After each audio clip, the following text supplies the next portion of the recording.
नमस्कार. आमच्या वेळी असं होतं. खरं तर खूप दिवसांनी मी असं होतं हे सांगायला म्हणून हा व्हिडिओ करते. पण खरंच आज रामनवमी म्हणून तुम्हाला सगळ्यांना सत्याच्या बाजूनी, संयमाच्या बाजूनी आणि कर्तव्यनिष्ठ असण्याच्या बाजूने उभे राहणाऱ्या तुम्हा सगळ्या रामभक्तांना माझा मनापासून नमस्कार. लहानपणापासूनच्याच गोष्टी, लहानपणापासूनच्याच आठवणी सांगण्याचा हा आमच्या वेळी असं होतं चा हा भाग आहे. त्याच्यात आज रामनवमी आणि त्यामुळे माझ्या आजीचं तुळशीबाग ह्या आठवणींशिवाय मी रामनवमीला पुढे जाऊच शकत नाही. अर्थात ठरलेल्याच वेळी रात्री, पण आजचा दिवस मात्र आमचा अगदी खास असायचा. आणि खरं सांगू का, त्याच्या आधीची गोष्ट म्हणजे कुणाच्या तरी कडे शीतळ शिमगा, म्हणजे कुठेतरी द्राक्ष, म्हणजे अगदी मणिद्राक्ष. मणिद्राक्ष म्हणजे काय माहितीये ना, की घडावरचं द्राक्ष जेव्हा त्याच्या हातगाडीवरती पडतं ती खालती पोत्यावरची जी द्राक्ष असतात ती कमी भावात मिळायची, त्याला मणिद्राक्ष म्हणायचे. मग मणिद्राक्ष म्हणू नका, खरबूज म्हणू नका, कलिंगड म्हणू नका, याही सगळ्या. आणि मुख्य म्हणजे रामनवमीच्या आधी जो भजनाचा त्यांची जी सराव, त्यांचा प्रॅक्टिस व्हायची, त्यावेळेला उसाचा रस येत असे. अशा सगळ्या आठवणी गोळा करत करत आम्ही तो रामनवमीच्या उत्सवापर्यंत यायचो. आजी रोज रोज गोष्टी सांगायची, पण रामनवमीच्या वेळच्या त्या प्रवचनांमध्येच आम्हाला खरं तर रामाच्या राज्याभिषेकापर्यंत जाता यायचं.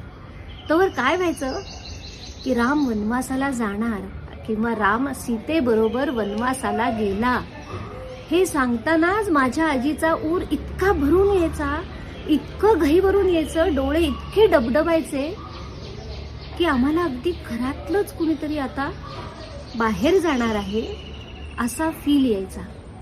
दर महिन्या 2 महिन्यांनी रामाची कथा आली की रामाचा वनवास आला की आमच्या आजीचं गहिवरणं हे काही चुकायचं नाही. ताबडतोब आपला मागचा पदर काढून डोळे पुसले जायचे. इथेच आम्हाला ते लक्षात यायचं की काय तो राम त्यांच्या मनात, देहात वसलेला आहे. आणि अशा माझी नुसती आजीच नाही हो, तर माझ्या आजीसारख्या तिच्या असंख्य तुळशीबागेतल्या मैत्रिणी की ज्यांच्या घरात, ज्यांच्या मनात, ज्यांच्या चित्तात फक्त राम राम आणि राम. तोच त्यांचा सखा, तोच त्यांचा देव, तोच त्यांच्या मनातल्या गुजगोष्टी करणारा असा तो राम. त्याची गोष्ट म्हणजेच रामनवमीचा तुळशीबागेतला खूप मोठा उत्सव सुद्धा श्रीमंतासारखा. आम्ही जी तुळशीबाग बघितली ती तशीच बाहेरच्या रस्त्यापासून रांगोळ्या काढलेली ती तुळशीबाग, ते बघताना खरंच वाटायचं की खरंच राम सीता इथेच राहतात बरं का.